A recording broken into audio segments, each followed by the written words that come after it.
Sebuah jet tempur Sukhoi jenis Su-30 Mk2 milik TNI Angkatan Udara mengalami insiden runway overrun atau tergelincir keluar dari landasan pacu di Bandara Internasional Sultan Hasanuddin, Maros, Sulawesi Selatan, pada Senin siang sekitar pukul 11 waktu Indonesia Tengah.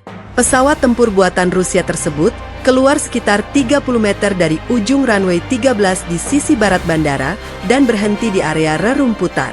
Berdasarkan keterangan resmi Kepala Dinas Penerangan TNI AU, Marsma TNI Nyoman Suatnyana, peristiwa ini terjadi saat pesawat sedang menjalani tahapan pengujian penerbangan. Pengujian tersebut dilakukan setelah pesawat menyelesaikan pemeliharaan tingkat berat atau overhaul.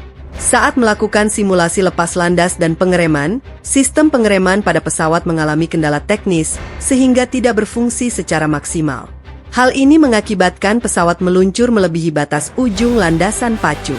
Tim tanggap darurat dan mobil pemadam kebakaran Pangkalan Udara Sultan Hasanuddin segera mendatangi lokasi untuk melakukan penanganan serta penyemprotan guna mengantisipasi timbulnya percikan api.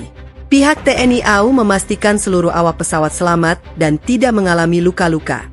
Pesawat selanjutnya ditarik menuju hanggar perawatan untuk menjalani pemeriksaan teknis lebih lanjut. Sementara itu, pihak pengelola bandara memastikan operasional penerbangan komersial tetap berjalan normal dengan mengalihkan aktivitas penerbangan ke landasan pacu lainnya, yakni landas pacu 0321.